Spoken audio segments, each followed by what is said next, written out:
You've got some really important news for us. Right. So the United Nations did declare February 17th to be World Tourism Resilience Day at the instance of Jamaica and the resolution which we had adopted.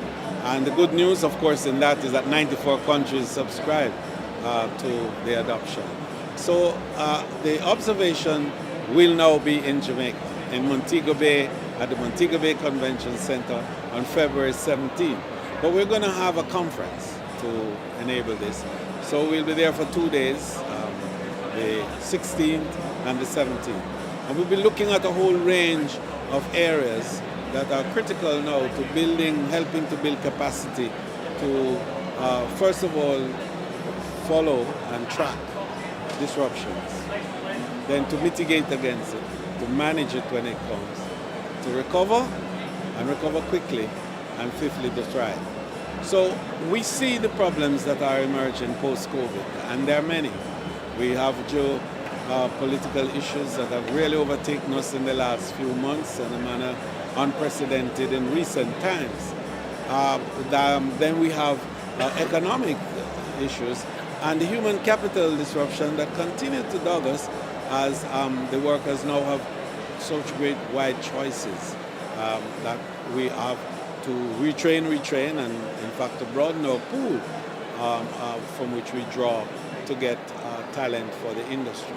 So the Resilience Day will give us an opportunity to reflect on some of these things, to look at what has happened in the last few years since the pandemic, and to look a little ahead to see, okay, what are the possible future disruptions that we are going to have, and how can we develop tools to relate to it. We consider our women and young people who are vital to the industry and who are highly vulnerable too in all of this. So we're going to talk a little bit about that. We're going to talk about women, resilient women in tourism. We're going to talk about education and youth and what do we need to do, the impact of AI on the tourism industry.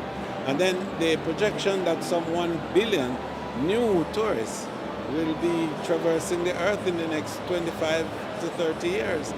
Where are they coming from? Where are they going? How do we build capacity, particularly now for small and medium-sized countries, to receive and to absorb this flow of visitors? So we want to invite the global community to share with us. There are different parts of the world that resilience events will be taking place. Malaga will be having one. We expect to have in Botswana, and of course in the Caribbean and in Jamaica.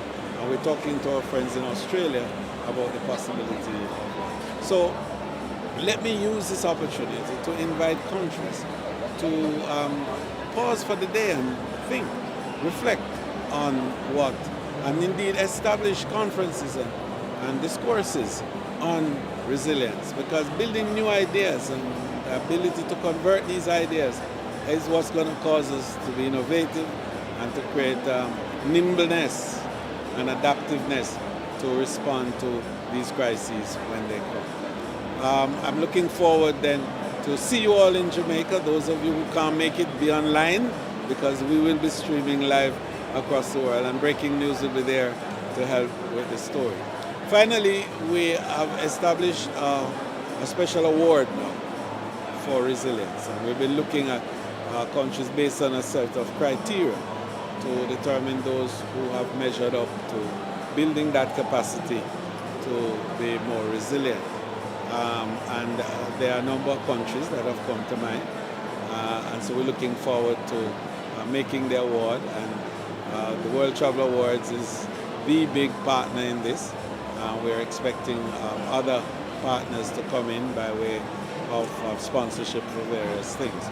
So we think that the whole resilience movement is now timely, that the world has to recognize that to be sustainable, we must firstly be resilient. Minister, thank you once again for your time. Thank you very much.